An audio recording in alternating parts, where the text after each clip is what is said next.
The scream tore through the howling wind, swallowed almost instantly by the storm that had transformed the Nevada landscape into a white hell. And Flora Lawrence knew with absolute certainty that she was going to die alone in this abandoned trapper's cabin with her baby fighting, to enter a world that seemed determined to freeze them both solid.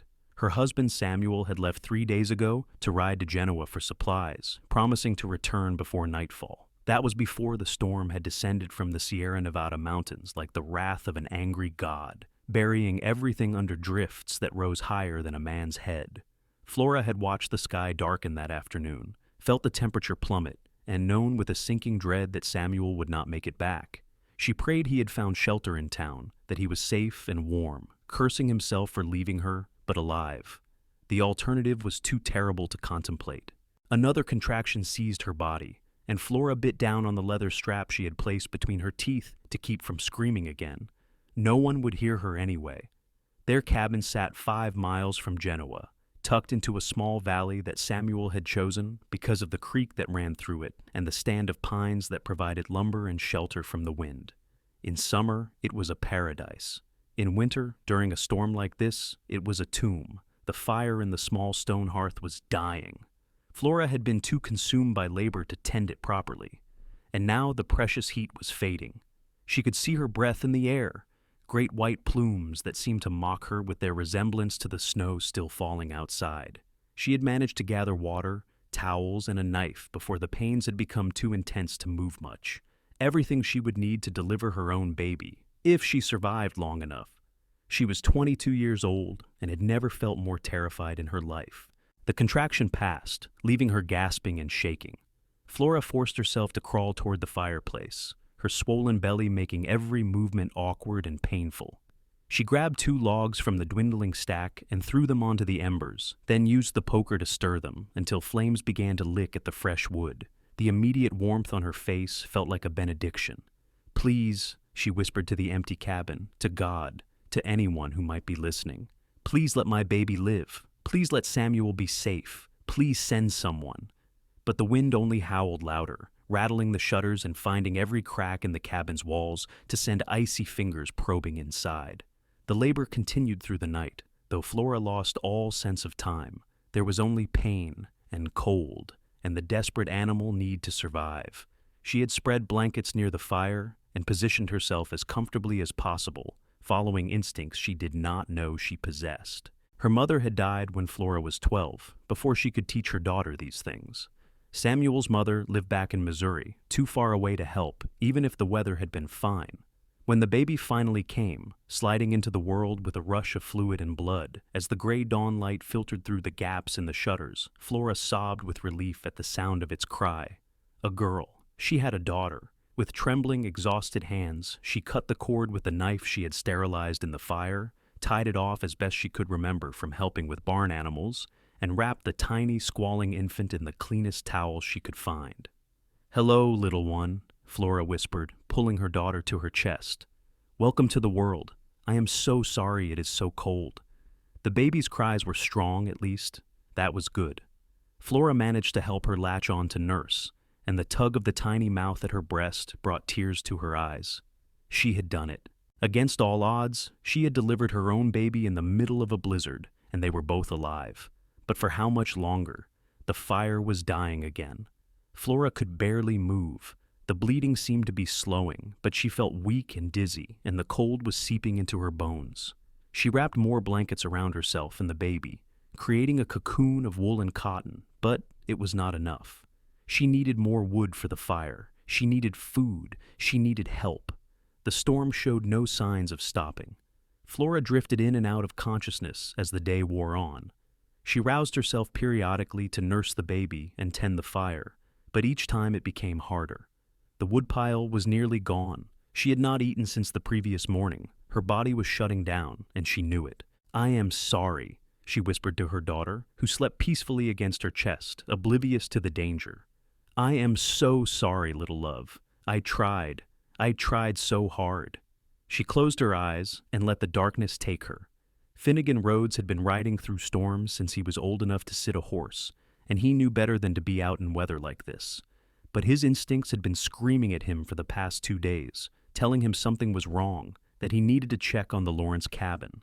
He had met Samuel Lawrence in Genoa 3 days ago, just as the man was preparing to ride back home. They had shared a drink at McCarthy's saloon, and Samuel had mentioned that his wife was due to give birth any day. Then the storm had hit, and Samuel had not made it out of town. Finnegan had found him at the boarding house, half mad with worry, unable to leave because the snowfall was too heavy and the drifts too deep. Even horses could not make it through in conditions like this. But Finnegan was not riding a horse. He was on foot, on snowshoes he had crafted himself, with supplies strapped to his back and a grim determination in his heart.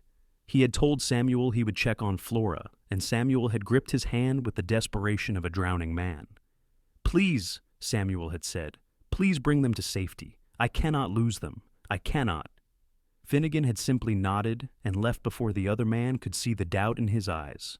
5 miles in a blizzard was a death sentence, but so was staying in that cabin alone while giving birth.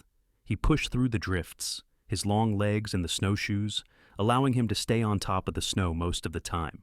When he sank through, he hauled himself out and kept going. The wind tried to shove him backward. The cold tried to freeze him solid. The snow tried to blind him. He ignored it all and focused on putting one foot in front of the other, navigating by memory and instinct, because visibility was measured in feet rather than yards. It took him 6 hours to cover the 5 miles to the Lawrence cabin. By the time he saw the dark shape of it through the swirling snow, he was nearly spent. But the sight of smoke barely trickling from the chimney sent a surge of adrenaline through his system. Smoke meant fire. Fire meant life. Finnegan stumbled to the door and pounded on it with his fist. "Mrs. Lawrence! Flora! It is Finnegan Rhodes! Samuel sent me." No answer. He tried the door and found it unlatched. When he pushed it open, a wave of cold air that was somehow even colder than outside hit him. The fire was down to embers. And there, curled in a nest of blankets near the hearth, was Flora Lawrence, pale as death, with a tiny bundle clutched to her chest. "God in heaven," Finnegan breathed. He dropped his pack and rushed to her side, pulling off his gloves to press his fingers to her throat. A pulse, faint but steady. The baby made a small mewling sound, and he realized with shock that Flora had given birth, alone, in this frozen hell. "You are one tough woman, Flora Lawrence," he said softly. He immediately set to work building up the fire, using his own supplies to supplement the few remaining logs. Once he had a good blaze going, he turned his attention to the woman and child. Flora's eyes fluttered open as he touched her shoulder. "Samuel?" she whispered. "No, madam. It is Finnegan Rhodes. We met once last fall when you came into town for supplies. Samuel is safe in Genoa, but he could not get through the storm. He sent me to fetch you." Tears spilled down Flora's cheeks. "He is alive." "Yes, madam, and worried sick about you. Let me take a look at you and the baby, and then we need to get you both warmed up and fed before we can think about traveling." Flora's hand clutched at his arm with surprising strength. "The storm. You cannot go back out in this."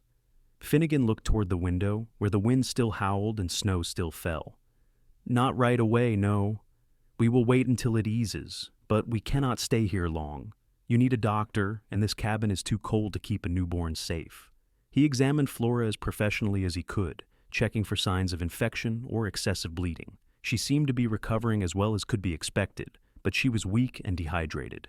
The baby, when he unwrapped her to check, was small but appeared healthy, her tiny fingers and toes pink, and her eyes bright when she opened them. "She is beautiful," Finnegan said, surprising himself with the emotion in his voice. He had never been much for babies, but there was something about this tiny scrap of humanity, born in the teeth of a blizzard and surviving against all odds, that moved him deeply. "I named her Hope," Flora said softly, "because I had almost lost it when she arrived." "It is a perfect name." Finnegan rewrapped the infant carefully and handed her back to her mother. Then he dug into his pack and produced a canteen of water, some dried meat, and hardtack. "You need to eat and drink. I know you are exhausted, but you will need your strength." Flora ate mechanically, her eyes never leaving Finnegan's face. He was a tall man, probably 6 feet or more, with dark hair that fell past his collar and eyes the color of whiskey in sunlight. His face was weathered from years in the sun and wind, with lines around his eyes that suggested he smiled often. Though he was not smiling now, He moved with an economy of motion, checking the fire, checking the windows, checking their supplies with the practiced ease of someone who had spent most of his life on the frontier. "Why did you come?" Flora asked finally. "No one in their right mind would travel in this weather." Finnegan glanced at her, and one corner of his mouth lifted in something that was almost a smile. "Then I guess I am not in my right mind. Your husband asked me to check on you. I gave my word. You could have died. So could you." He settled back on his heels, studying her. "But we are both still breathing, so I would say it worked out." Flora felt something warm bloom in her chest, something beyond gratitude. This man, a near stranger, had risked his life to save her and her daughter. She had met him only once before, a brief encounter at the general store where he had tipped his hat and helped her load supplies onto her wagon. She remembered thinking he had kind eyes. Now she thought he might be the bravest man she had ever met. The storm continued to rage outside, but inside the cabin, things began to feel less desperate. Finnegan kept the fire roaring, heated water for Flora to wash with, and even managed to prepare a more substantial meal from the supplies in his pack and the provisions Flora had stored. He moved around the small space with surprising grace for such a large man, never making her feel crowded or uncomfortable, despite the intimacy of the situation. As evening fell, Flora nursed hope again, while Finnegan discreetly turned his back and busied himself with checking his snowshoes and gear. The baby fed hungrily, and Flora felt her own strength returning with food and warmth, and the sheer relief of not being alone anymore. "Tell me about yourself, Mr. Rhodes," she said when Hope had fallen asleep. "I know so little about you." "Not much to tell," Finnegan said, settling onto the floor with his back against the wall and his long legs stretched out before him. "I am a cowboy, mostly. Do ranch work when I can find it, odd jobs when I cannot. I came to Nevada about 5 years ago from Wyoming, chasing better weather and opportunities." "Do you have family?" Something flickered across his face. "Not anymore. My parents died when I was 16. Cholera. My sister married and moved east. We write occasionally, but I have not seen her in years." "I am sorry," Flora said softly. Finnegan shrugged. "It is the way of things. People die, people move on. You learn to make your own way. Is that why you live alone?" He looked at her then, really looked at her, and Flora felt her breath catch at the intensity in his eyes. "I suppose so. I never found a reason to settle down. Never met a woman who could tolerate a man like me, always drifting from place to place." Flora wanted to say that she could not imagine any woman not wanting him, this man who had walked through a blizzard to save strangers, but she bit her tongue. She was a married woman, even if her husband was not here. Such thoughts were inappropriate, but they came anyway, unbidden and unwelcome, as she watched Finnegan bank the fire for the night and spread his bedroll near the door, as far from her as the small cabin would allow. "Thank you," she said into the darkness after he had blown out the lamp. "For everything. I do not know how to repay you." "There is nothing to repay," Finnegan said quietly. "Just get yourself and that baby safe to town. That will be thanks enough." Flora closed her eyes and held Hope close, listening to the wind and the sound of Finnegan's breathing. She felt safer than she had since Samuel left, and she did not examine too closely why the presence of this near stranger made her feel so protected. The storm finally began to ease the next morning. The wind died down to a steady breeze rather than a howling gale, and the snow tapered off to light flurries. Finnegan assessed the conditions with a practiced eye and announced that they should leave as soon as possible before another wave of the storm could hit. "Can you walk at all?" he asked Flora. She tried to stand and made it to her feet, but her legs were shaky and weak. The blood loss and exhaustion had taken their toll. "I can try," she said gamely. Finnegan shook his head. "You would not make it a quarter mile. I will have to carry you." "What? No, you cannot possibly carry both me and Hope for 5 miles through snow." "I can, and I will." His tone brooked no argument. "I will rig a sling to carry the baby on my chest, and I will carry you on my back. It is the only way." Flora wanted to protest, but she knew he was right. She could barely stand, let alone trek through deep snow and freezing temperatures. "What about supplies?" "I will take what I can, but we travel light. Getting you and Hope to safety is all that matters." He set to work immediately, fashioning a secure carrier for Hope from strips of blanket and rope. Flora watched his hands move, large and capable, as he created something that would hold her precious daughter safe against his body. When he was satisfied with his creation, he helped Flora bundle Hope in as many layers as the baby could wear while still breathing, then secured her in the carrier. "How does that feel?" he asked, settling the baby against his chest. "Too tight? Not tight enough?" "It looks perfect," Flora said, reaching out to adjust Hope's little cap. Her hand brushed Finnegan's chest, and she pulled back as if burned. If he noticed her reaction, he did not comment. Instead, he helped Flora into her warmest clothes, then wrapped her in additional blankets. "Hold on to these around yourself as best you can," he instructed. "Once I have you on my back, you will need to keep your arms around my neck and your legs around my waist. Can you do that?" Flora felt her cheeks heat at the thought of being pressed so intimately against him, but she nodded. Survival trumped propriety. "Yes." Finnegan donned his heaviest coat, then the carrier with Hope, then his pack with their few supplies. Finally, he knelt down so Flora could climb onto his back. She wrapped her arms around his neck, feeling the solid warmth of him, even through all the layers of clothing, and locked her legs around his waist as he stood. "You ready?" he asked, his voice strained under the weight. "Yes."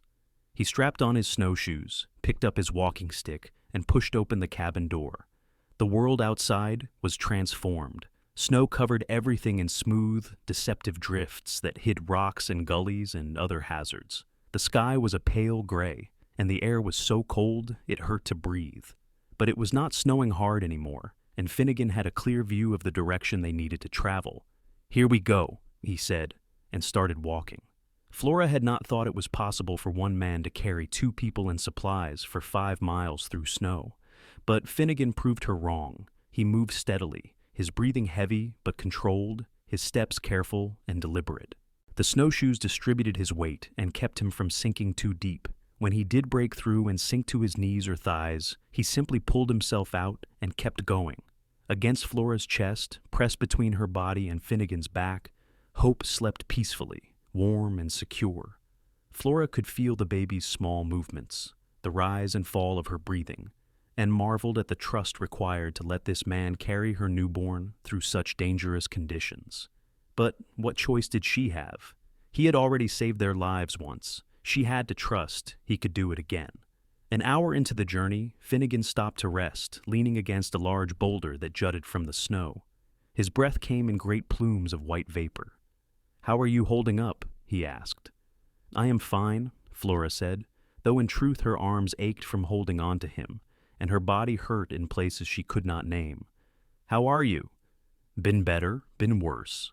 He took a drink from his canteen and offered it to her. She drank gratefully, the water shocking her dry throat. "We should keep moving," Finnegan said after a few minutes. "I do not want to stiffen up." They continued on. The sun climbed higher in the sky, though it provided little warmth. Flora watched the landscape pass slowly, recognizing landmarks occasionally. The old lightning struck pine, the cluster of boulders that Samuel called the Three Sisters. They were making progress, but it was agonizingly slow. Finnegan stumbled twice, catching himself both times before they could fall. Flora felt his muscles trembling with exhaustion under her arms, felt the sweat on his neck despite the cold. No man should be able to do what he was doing. It was impossible, and yet he kept going. "Talk to me," he said suddenly. "Tell me something, anything. I need to stay focused." Flora cast about for something to say. "Samuel and I met in Missouri," she began. "He was working on my father's farm, helping with the harvest. I was 17. He asked my father for permission to court me, and my father said yes because Samuel was a hard worker and honest. We married when I was 18, and we moved west because Samuel wanted land of his own. We have been in Nevada for 3 years now." "Do you like it here?" Finnegan asked. "I do," Flora said, surprising herself with the truth of it. "It is hard and lonely sometimes, but it is beautiful, and it is ours. Samuel and I built that cabin together. We are building a life. He is a lucky man." The simple statement hung in the cold air between them. Flora did not know what to say to that, so she said nothing. They walked on. Flora told him about her childhood in Missouri, about her mother's death, and her father remarrying a woman who had no use for a stepdaughter. She told him about the journey west, the wonders and terrors of the trail. She told him about the first time she had seen the mountains and thought they looked like the edge of the world. Finnegan listened, occasionally asking questions, but mostly just letting her voice wash over him. And when her stories ran out, he told her about his own life. Growing up in Wyoming, learning to ride before he could properly walk, working cattle drives from the time he was 14, the death of his parents and the scattering of his family, 5 years of drifting, never staying anywhere long enough to put down roots. "Do you ever get lonely?" Flora asked. "Sometimes," Finnegan admitted. "But then I think about being tied to one place, one person, one life, and I get restless.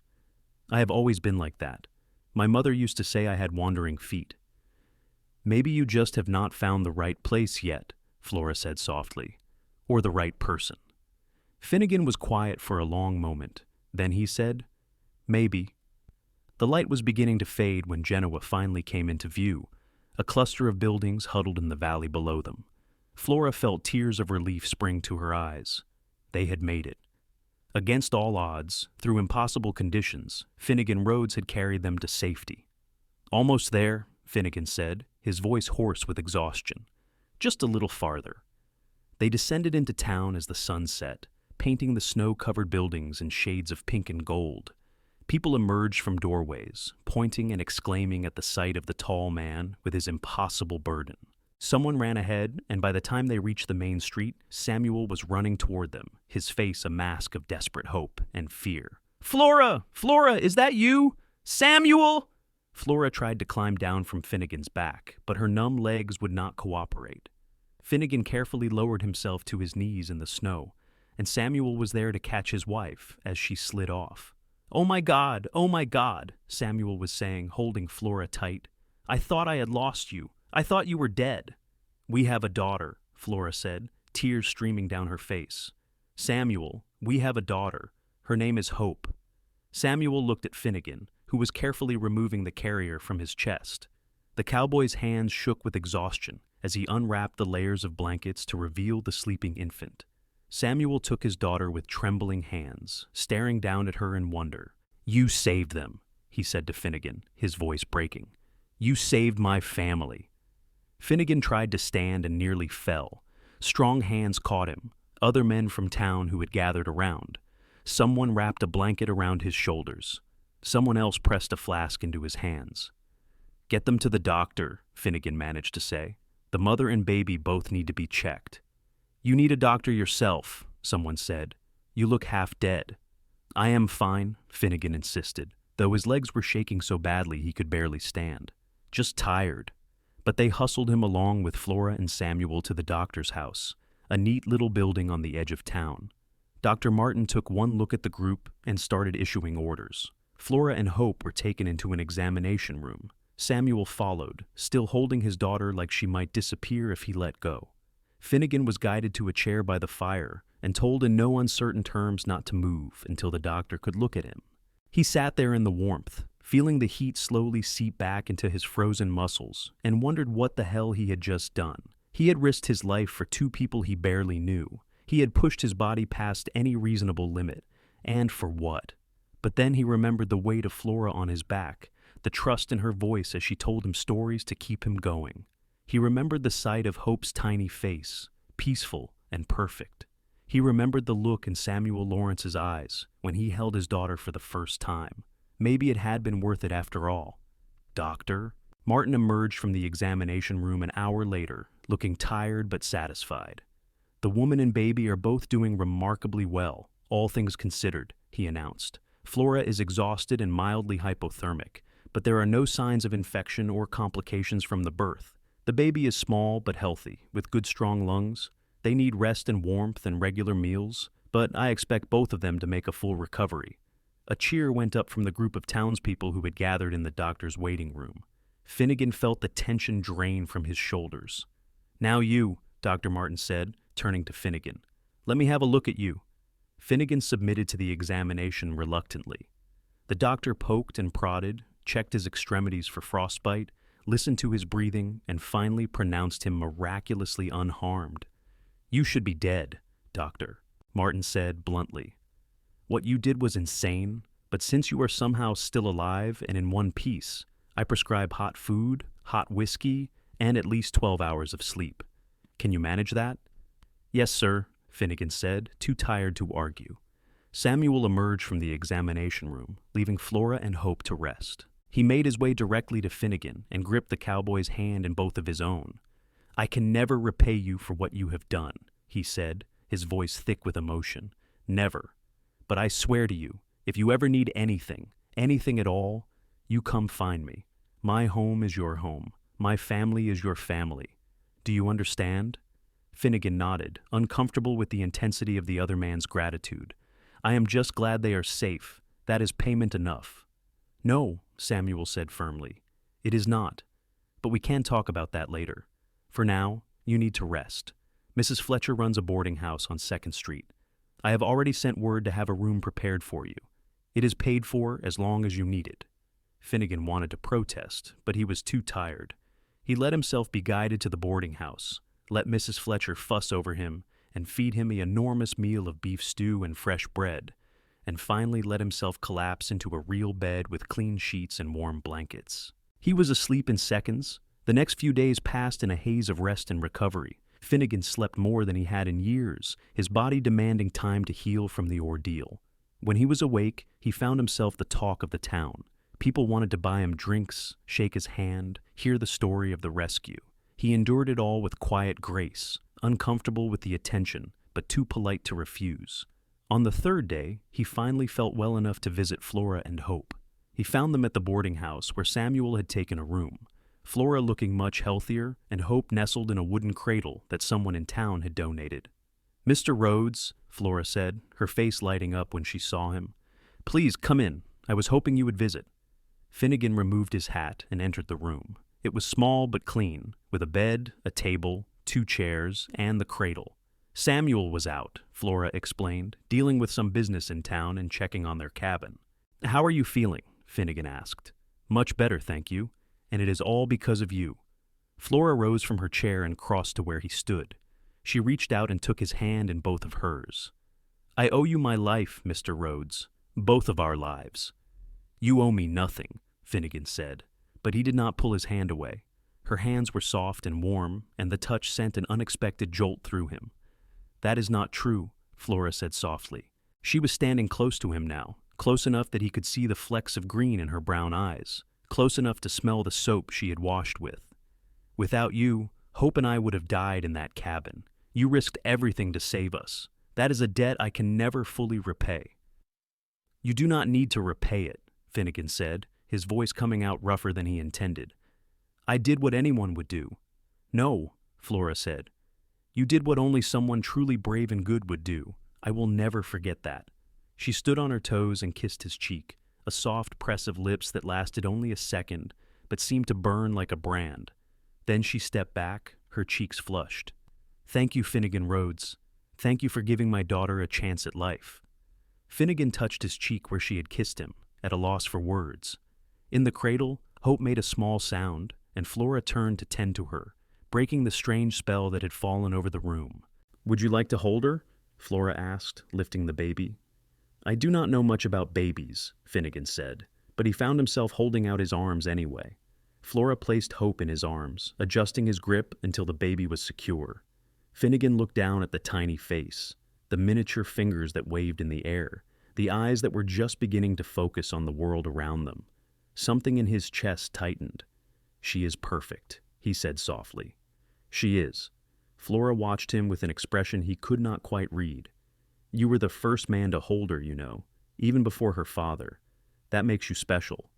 Finnegan handed Hope back carefully, suddenly desperate to leave the small room with its warm intimacy and the confusing feelings it stirred in him. "I should go," he said. "Let you rest?" "Will you come visit again?" Flora asked. "Hope and I would like that." "If Samuel does not mind," Finnegan said. "Why would Samuel mind? You are our hero." Finnegan did not have an answer for that, so he simply nodded, put on his hat, and left. Over the next 2 weeks, Finnegan found himself visiting the Lawrence family more often than he probably should. He told himself he was just checking on their recovery, making sure they did not need anything. But if he was honest, it was Flora herself who drew him back. She was not the most beautiful woman he had ever met, though she was pretty with her dark hair and warm eyes. It was something else, something in her strength and gentleness, her fierce love for her daughter, and her gratitude for life. She had faced death and brought life into the world, and it had changed her in some fundamental way that Finnegan could see but not name. They talked while Hope slept, long conversations about everything and nothing. Flora told him about her dreams for her daughter, the kind of life she hoped Hope would have. Finnegan told her about places he had been, things he had seen in his wanderings. They laughed together over small jokes and sat in comfortable silence when words were not needed. Samuel was always kind to Finnegan, always grateful, but the man was busy trying to salvage what he could from the cabin and prepare for the spring. He often left Flora and Finnegan alone together, and Finnegan began to wonder if that was intentional or simply circumstance. It was Flora who finally addressed the elephant in the room 3 weeks after the rescue. Samuel had gone to the cabin for the day, and Finnegan had stopped by with some books he thought Flora might enjoy. They were sitting in the boarding house room, Hope nursing quietly under a blanket, when Flora looked at him with those direct, honest eyes. "I need to tell you something," she said, "and I need you to listen without saying anything until I am finished. Can you do that?" Finnegan felt his stomach drop, but he nodded. Flora took a deep breath. "I love my husband. Samuel is a good man, a kind man, and he loves me. We have built a life together, and I am grateful for everything we have. But when I was in that cabin, alone and terrified and certain I was going to die, I prayed for someone to save us. And you came. You walked through a blizzard when no sane person would.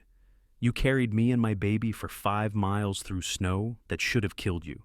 You saved our lives." She paused, adjusting Hope against her. "And in those hours on your back, listening to your voice and feeling your strength, something changed in me. I started to feel things I should not feel, things that are not appropriate for a married woman. I started to care about you in a way that goes beyond gratitude." Finnegan opened his mouth to speak, but Flora held up a hand. "I am not finished. I know these feelings are wrong. I know they cannot lead anywhere. I am married, and I will honor that commitment, but I needed to be honest with you because I think you feel something too. I see it in the way you look at me when you think I am not watching. I see it in the way you find excuses to visit, and it is not fair to any of us to pretend otherwise." She met his eyes steadily. "So I am asking you, as someone I care about deeply, to stop coming to see us. It is too hard. Every time you leave, my heart breaks a little. Every time Samuel comes home and I see him instead of you, I feel guilty for my disappointment. I need to focus on my marriage and my daughter, and you need to go back to your wandering life before we both do something we will regret." The room was silent except for Hope's soft nursing sounds. Finnegan stared at Flora, his mind reeling. Everything she had said was true. He had been falling for her, slowly but surely, every conversation and every smile drawing him deeper. He had told himself it was innocent, that he was just being a good friend, but he had been lying to himself. "You are right," he said finally, his voice rough, "about all of it. I do have feelings for you, Flora, feelings that have no business existing, and you are right that I should leave." "I wish things were different," Flora whispered, and there were tears in her eyes. "I wish I had met you before Samuel. I wish you had been the one I married. But I did not, and you are not, and we have to live with that." Finnegan stood, his chest tight with an ache he had not felt in years. "I will go. Today. I will leave Genoa and go back to wandering. It is what I am good at anyway." "Finnegan." Flora stood as well, cradling Hope against her shoulder. "Promise me something. Promise me you will find someone who deserves you, someone who can give you what I cannot, someone who will love you the way you should be loved." "I promise," Finnegan said, though the words felt like ash in his mouth. He crossed to the door, then paused and looked back. "Be happy, Flora. You and Hope both. That is all I want." "You too," Flora said. "Be happy, Finnegan Rhodes. You deserve it more than anyone I know." He left before either of them could say anything else, before he could do something stupid like kiss her or beg her to run away with him. He went back to his room at the boarding house, packed his few belongings, and was on a horse heading out of town by sunset. But the ache in his chest did not ease, and Flora's face followed him in his dreams. 3 months later, Finnegan was working on a ranch outside of Carson City when a rider came looking for him. The man was one of Samuel Lawrence's ranch hands, and he carried a message. Samuel was dead. thrown from his horse and killed instantly when the animal spooked at a rattlesnake. Flora was alone with the baby, struggling to keep the homestead going. She needed help. Finnegan rode for Genoa without hesitation. He found Flora in the cabin, older looking than he remembered, with shadows under her eyes and a weariness in her posture. Hope had grown, was sitting up now and babbling happily, but Flora looked like she was barely holding on. "Finnegan," she said when she opened the door and saw him standing there. Then she burst into tears. He caught her as she collapsed against him, held her while she sobbed out 3 months of grief and fear and exhaustion. Inside, Hope began to cry too, upset by her mother's distress. Finnegan guided Flora to a chair, then picked up the baby and soothed her with a gentle rocking motion until she calmed. "I am sorry," Flora said, wiping her eyes. "I am sorry. I just cannot do this anymore. I cannot run this place alone. I cannot provide for Hope. I cannot even think straight most days. Samuel had some savings, but it is running out. I do not know what to do." Finnegan set Hope in her cradle and knelt beside Flora's chair, taking her hands in his.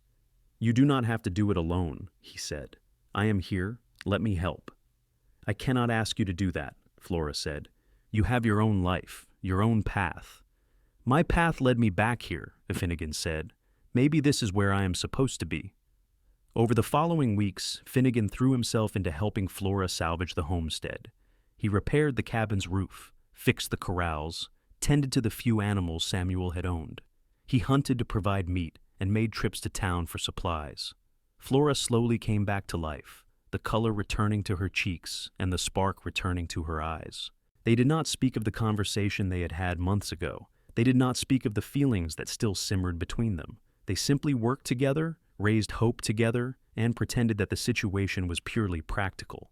But late at night, after Hope was asleep, and they sat by the fire with the day's work done, the silences between them grew heavy with unspoken words.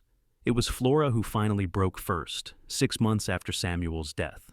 They were sitting on the porch watching the sunset, paint the sky in shades of orange and purple, Hope asleep in Flora's arms. Finnegan was repairing a bridle, his hands working by feel more than sight in the fading light. "I cannot keep pretending," Flora said suddenly. "I cannot keep acting like there is nothing between us. It is driving me mad." Finnegan's hands stilled. "Flora!" "No, let me speak." She turned to face him, her expression fierce. "I loved Samuel. I will always love Samuel. He was a good husband and he would have been a wonderful father. But he is gone, and I am still alive, and I have feelings for you that I cannot control. I have tried to fight them. God knows I have tried. But every day you are here, every kindness you show me and Hope, every smile and every laugh we share, I fall a little more in love with you." She took a shaky breath. "I know it has not been long enough. I know people will talk. I know it is too soon. But I do not care anymore. Life is too short and too hard to waste time pretending we do not feel what we feel. So I am asking you straight out, Finnegan Rhodes. Do you have feelings for me?" Finnegan set down the bridle and looked at her, really looked at her, in the dying light. Flora met his gaze unflinchingly, waiting for his answer. "Yes," he said simply. "I have had feelings for you since I carried you through that blizzard, since you told me stories to keep me going, since I held your daughter in my arms for the first time. I tried to leave to protect your marriage, but Samuel is gone now, and I cannot make myself leave again." "Then do not," Flora said. "Stay. Help me raise Hope. Help me build a life here. Be the man I wake up to every morning and fall asleep beside every night. I am asking you to marry me, Finnegan Rhodes. Is that something you could want?" Finnegan felt something break open in his chest, something that had been locked tight for years. "More than anything," he said. "But are you sure? People will say you did not mourn long enough. They will say I took advantage. They will gossip." "Let them," Flora said fiercely. "I know the truth. I know you are the best man I have ever met. I know you would never take advantage of anyone, and I know that life can end in an instant, and we do not get unlimited chances at happiness. I am choosing happiness, Finnegan. I am choosing you. Will you choose me back?" Finnegan reached out and cupped her face in his hand, his thumb brushing away a tear she had not known she shed. "I choose you," he said. "I choose you in Hope, in this life we can build together. I choose to stop wandering and start putting down roots. I choose love." He leaned in and kissed her, gentle and careful and full of promise. Flora kissed him back, one hand still cradling Hope, the other reaching up to tangle in his hair. It was a perfect moment. Everything both of them had wanted but thought they could never have. When they finally broke apart, both breathing hard, Finnegan rested his forehead against hers.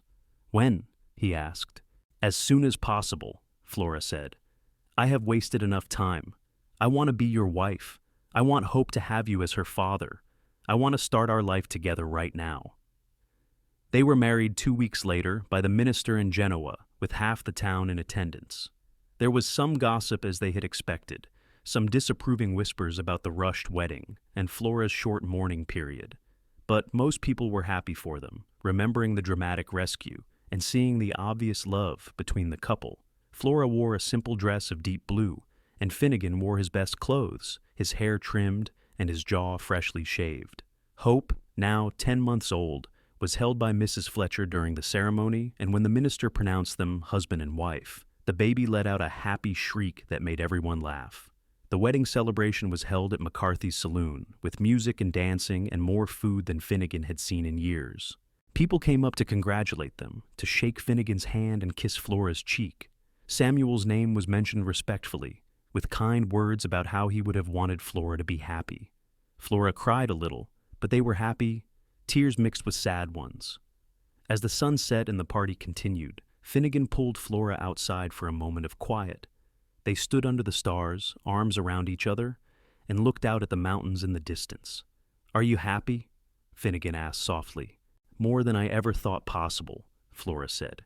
"You saved my life that night in the blizzard, but you have been saving it every day since then too, just by being you." "You saved mine too," Finnegan said. "I was so lost, Flora, just drifting from place to place with no purpose. You gave me a reason to stay. You gave me a home." "We made a home together," Flora corrected, "and we will make it even better now." They returned to the cabin that night as husband and wife, with Hope sleeping peacefully between them on the wagon seat.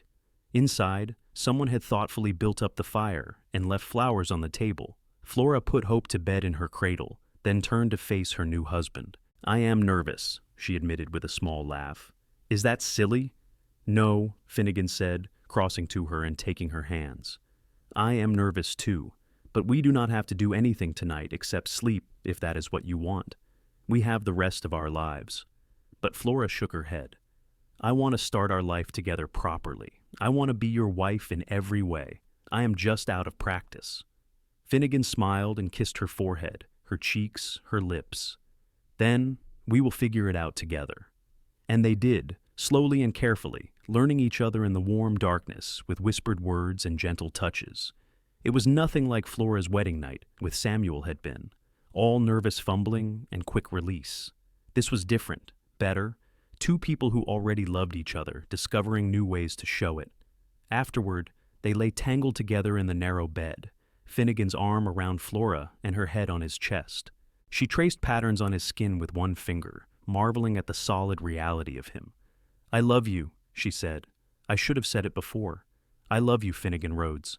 "I love you too, Flora Rhodes," Finnegan said, and the sound of her new name made her smile in the dark. Life settled into a new rhythm after that. Finnegan worked the land, expanding their small operation gradually as he learned what the soil could support.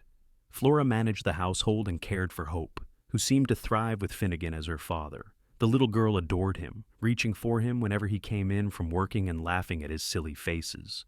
As Hope grew and began to walk and talk, she called Finnegan Papa, as naturally as if he had always been there. Finnegan never tried to erase Samuel's memory. He spoke of Hope's first father with respect, made sure Flora kept pictures and mementos, but he also filled the role completely, loving Hope as his own. 2 years after their marriage, Flora discovered she was pregnant again. Finnegan was overjoyed, picking her up and spinning her around despite her laughing protests. Hope, now nearly 3, did not quite understand why Mama's belly was growing, but she accepted Finnegan's explanation that she would soon have a brother or sister. The pregnancy was easier than her first had been, with Finnegan there to help with everything. When the labor pains started on a warm spring morning, he rode to town immediately to fetch the midwife, refusing to leave Flora alone for even a moment of the process. Their son was born just before sunset, healthy and loud, with a shock of dark hair like his father's. Finnegan held him with tears streaming down his face, overcome by the reality of this child who was truly his, born of his love for Flora. "What should we name him?" Flora asked, exhausted but radiant in the bed. Finnegan looked down at his son, at the tiny, perfect features. "Samuel," he said, "if that is all right with you, to honor the man who made all this possible." Flora's eyes filled with tears. "That is perfect, Samuel Finnegan Rhodes." Hope was brought in to meet her new brother, and she stared at him with wide eyes before declaring him too small but acceptable. The family portrait they made in that moment, two parents and two children bound together by love and circumstance, was the fulfillment of every dream Finnegan had never let himself have. The years passed in a blur of hard work and happiness. The homestead prospered. Hope grew into a bright, adventurous girl who followed Finnegan everywhere and demanded stories about his wandering days. Young Samuel, or Sam as they called him, was quieter but equally devoted to his father. Flora and Finnegan's love only deepened with time. They still sat on the porch together every evening, watching the sunset and talking about their day. They still held hands whenever they walked together. They still looked at each other with the same wonder and gratitude that had marked their beginning. When Hope turned 5, she asked Flora about her first father. Flora sat her daughter down and told her the truth, that Samuel Lawrence had loved her very much, but had died before he could meet her. That Finnegan had saved them both in a blizzard and had stayed to care for them. That Finnegan loved Hope just as much as if she were his own blood. "So I have 2 papas?" Hope asked, trying to understand. "You have one papa who is in heaven and one papa who is here," Flora explained, "and they both love you very much." Hope seemed satisfied with that answer and ran off to play with Sam. But that night, she crawled into Finnegan's lap and hugged him tight. "I am glad you found us in the snow," she said. "I am glad you are my papa." Finnegan held her close, his throat tight with emotion. "I am glad too, Hope. I am so glad." When Hope was 7 and Sam was 4, Flora gave birth to twin girls. The pregnancy had been difficult, and the birth even more so, but both babies survived and thrived. Finnegan named them Grace and Joy because that was what they brought to his life. With 4 children, the cabin was bursting at the seams. Finnegan spent a year building an addition, enlarging their home to accommodate their growing family. The children helped as they could, even little Sam carrying boards that were almost as big as he was. They became fixtures in Genoa, the Rhodes family. Finnegan occasionally took jobs helping other ranchers, but mostly he focused on his own land. Flora became known for her medicinal herbs and helped birth many of the babies born in the area. Their children attended the small schoolhouse in town and were well liked by the teacher. On their 10th wedding anniversary, Finnegan surprised Flora with a trip to just the 2 of them, leaving the children with Mrs. Fletcher. They rode into the mountains to a small cabin he had found, where they spent 3 days alone together, reconnecting away from the demands of daily life. "I cannot believe it has been 10 years, Flora said, curled against Finnegan's side in front of the fire. "It feels like yesterday and forever at the same time." "Best 10 years of my life," Finnegan said, kissing the top of her head. "You turned a wandering cowboy into a family man." "You were always a family man," Flora said. "You just needed a family to prove it." They made love slowly, taking their time, and afterward Flora cried a little. "What is wrong?" Finnegan asked, concerned. "Nothing is wrong," Flora said. "I am just so happy. Sometimes I think about that night in the cabin when I thought Hope and I were going to die. And then I think about everything that happened after, how much life and love and joy came from that terrible night. It feels like a miracle." "You are the miracle," Finnegan said. "You and Hope and all our children. You made me believe in something bigger than myself. You gave me a reason to stop running." "Where would you be right now if you had not found us?" Flora asked. Finnegan thought about it seriously. Probably on some ranch somewhere, doing odd jobs, still moving from place to place, lonely, empty, not really living, just existing. "I would be dead," Flora said bluntly. "Hope and I both, we owe you everything." "No," Finnegan said firmly. "We gave each other everything. That is what love is, Flora. It is not one person saving the other. It is 2 people choosing each other every day and building something beautiful together." Flora kissed him, pouring 10 years of love and gratitude into it. "Then I choose you," she whispered against his lips. "Today and every day." "I choose you too," Finnegan said. "Always." As their children grew, so did their legacy. Hope became a skilled horsewoman, able to ride as well as any man. She had inherited both her mother's determination and Finnegan's adventurous spirit. Sam was quieter, preferring books to horses, but he had a keen mind for business and numbers. The twins, Grace and Joy, were inseparable and shared everything, from clothes to secrets. Finnegan taught all his children to ride, to shoot, to survive in the wilderness. Flora taught them to read, to cook, to tend the sick. Together, they raised children who were capable and kind, ready for whatever life might bring. When Hope turned 18, a young rancher named Thomas began courting her. Finnegan was protective at first, interrogating the poor boy mercilessly. But Flora reminded him that they had to let their children make their own choices, and Thomas was clearly smitten with Hope and treated her with respect. Hope married Thomas the following spring, and Finnegan walked her down the aisle with tears in his eyes. "Your first father would be so proud of you," he whispered to her before giving her away. "And I am proud to have been the one who got to raise you." "You will always be my papa," Hope said, hugging him tight. "Always." The years continued to pass. Sam went to college in San Francisco, something unheard of for a ranch boy, but he had Finnegan's full support. The twins grew into beautiful young women who had the whole town wrapped around their little fingers. Flora's hair began to show threads of silver, and lines appeared around Finnegan's eyes from years of squinting in the sun. But their love never faded. If anything, it grew stronger, mellowing into something deep and unshakable. They had been through hard times together. Lean years when the crops failed, and harsh winters that tested them. They had also shared countless joys, from watching their children grow to sitting together in comfortable silence at the end of long days. On their 20th anniversary, their children surprised them with a party that filled the expanded cabin to bursting. Friends and neighbors came from all over to celebrate the couple who had become a fixture in the community. Even Sam came home from college, bringing books and stories of city life. Hope, now a mother herself with a baby boy of her own, stood up to give a toast. "My parents' love story is not a typical one," she said, looking at Flora and Finnegan with shining eyes. "It started in a blizzard, with a birth and a rescue. It grew through tragedy and loss, but it became something beautiful and lasting because they chose each other every single day, through good times and bad." She raised her glass. "To Flora and Finnegan Rhodes, who taught us all what real love looks like, may you have many more years together." Everyone drank to that, and Flora reached over to take Finnegan's hand. He squeezed it, his eyes saying everything words could not.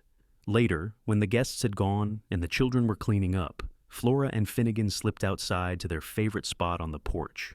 The stars were brilliant overhead, and a cool breeze brought the scent of pine from the mountains. 20 years, Flora said softly. "Can you believe it?"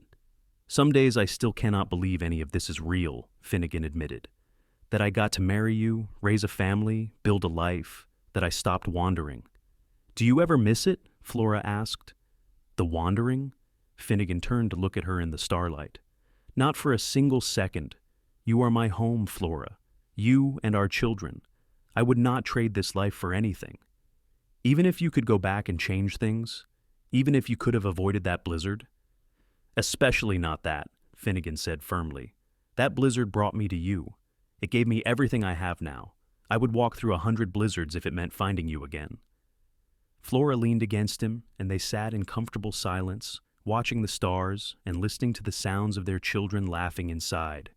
It was a perfect moment, the kind that could only come from years of love and shared life. As they aged into their 40s and then 50s, Finnegan and Flora became the elder statesmen of their community. Young couples came to them for advice. Children were brought to Flora when they were sick. Men sought out Finnegan's opinion on land and livestock.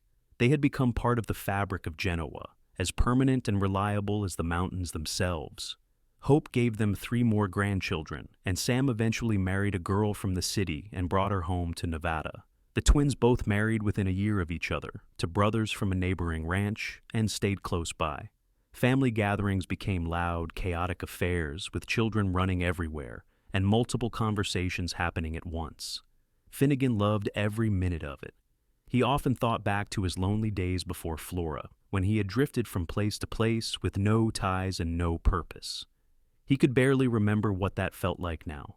His life was so full, so rich, that the old emptiness seemed like a dream. On their 30th anniversary, they returned to the spot where Finnegan had first found the cabin in the blizzard. It was summer now, and the valley was green and lush. The cabin had been abandoned years ago, too small and remote for anyone to bother with. But it stood as a testament to where their story had begun. "This is where you saved my life," Flora said, standing in front of the weathered building. "This is where you saved mine," Finnegan corrected. He wrapped his arms around her from behind, resting his chin on her head. They were both showing their age now, with silver hair and bodies that moved a bit slower than they used to. But to Finnegan, Flora was as beautiful as the day he had first carried her through the snow. "I was so scared," Flora remembered, "so certain I was going to die. And then you appeared like an answer to prayer." "Maybe I was," Finnegan said. "Or maybe you were my answer. Maybe we saved each other." They stood there for a long time, remembering. Then they went inside the cabin, where someone, probably one of their children, had left blankets and a picnic basket. They ate and talked and laughed, celebrating 3 decades of marriage in the place where it had all begun. As the sun began to set, Flora turned to Finnegan with a serious expression. "Promise me something." "Anything," Finnegan said. "When one of us goes, whenever that may be, the other has to keep living. Really living, not just existing. We have built too much, loved too much, to waste a single day." Finnegan's throat tightened, but he nodded. "I promise. But let's not think about that now. Let's just focus on all the years we still have ahead of us." "Deal," Flora said, and kissed him as the sun painted the sky in shades of gold. They had many more years together, watching their grandchildren grow and welcoming great-grandchildren into the world. Hope's son, whom she had named Finnegan in honor of the man who raised her mother, grew into a strong young man who reminded everyone of his namesake. The ranch continued to prosper, now run by Sam and his wife, but still home to the whole extended family. Finnegan lived to see his 72nd birthday, surrounded by 4 generations of family. He died peacefully in his sleep, with Flora beside him as she had been for 40 years. His last words to her were, "I love you, and I would choose you again in every lifetime." Flora grieved, as anyone would after losing their partner of 4 decades. But she kept her promise to him and kept living, kept loving, kept being the matriarch of their sprawling family. She told stories about the blizzard and the rescue to anyone who would listen, making sure that younger generations knew how their family had begun. She lived another 8 years, long enough to see Hope become a grandmother herself, long enough to know that the legacy she and Finnegan had built would endure. When she finally passed, surrounded by family, her last words were a whispered, "I am coming, my love. Wait for me." They buried her next to Finnegan in the cemetery overlooking Genoa, with a simple headstone that read, "Flora and Finnegan Rhodes, 2 souls who chose each other through storm and sun, together forever." At the funeral, Hope stood before the assembled crowd, now a woman in her 60s herself, and told the story one more time. The story of a woman who gave birth alone in a blizzard, the cowboy who found her and carried her through the drifts to town, the love that grew from tragedy and survival into something that lasted a lifetime and beyond. "They taught us that love is a choice," Hope said, her voice strong despite her tears. "Not just one choice, but 1,000 daily choices to show up, to be present, to care for each other through everything life brings. They taught us that family is not just blood, but the people who stand by you when everything falls apart. They taught us to be brave and kind and true." She looked out at the sea of faces, many of them bearing a resemblance to the couple being honored. Their story started in darkness and cold and fear, but it became a story of light and warmth and love. And that is the legacy they left us, that no matter how dark things seem, love can transform everything. The family gathered afterward at the ranch, now run by Hope's son, Finnegan, and his wife. Children ran through the fields where Flora and Finnegan had once worked side by side. Laughter echoed from the expanded house where 4 generations had been raised. Stories were told and retold, each one adding to the legend of the couple who had founded this dynasty. And in the cemetery, as the sun set over the Nevada mountains, 2 graves lay side by side. The wind whispered through the grass, carrying the scent of pine and the promise of snow to come. But the cold no longer held any power over this place. It had been transformed by love, just like everything else the Rhodes family had touched. In the end, that was the true miracle of their story. Not the dramatic rescue or the unlikely circumstances of their meeting, but the simple, profound truth that two people had chosen each other, had chosen love, and had built something beautiful that would outlast them both. They had turned a moment of desperation in a blizzard into a lifetime of joy. They had proved that even in the harshest conditions, warmth and life could not only survive, but thrive. The story of Flora and Finnegan Rhodes became part of the history of Genoa, passed down through generations. The cabin where it all began was eventually restored by their descendants and turned into a small museum, preserving the memory of that fateful night. Young couples came to see it, drawn by the romance of the story. Children on school trips learned about the bravery and determination of their pioneering ancestors. But for the Rhodes family themselves, the story was more than history. It was a reminder of where they came from, of the strength and love that had made everything possible. It was a call to honor that legacy by living with the same courage and devotion that Flora and Finnegan had shown. And on winter nights, when the wind howled and snow fell thick and fast, the family would gather around the fire in the house that Finnegan built. They would tell the story again, keeping it alive for new generations. They would talk about the cowboy who walked through a blizzard to save a woman and her newborn baby, about the love that grew from that act of heroism, about the life they built together against all odds. And they would remember that love, real love, was worth any storm, worth any hardship, worth choosing every single day, for as long as you lived. That was the true ending of Flora and Finnegan's story. Not in death, but in the endless continuation of the love they had created, in every child born to their descendants, in every act of kindness and courage, in every choice to be brave when things seemed darkest. They had started with nothing but hope in a blizzard, and they had built everything.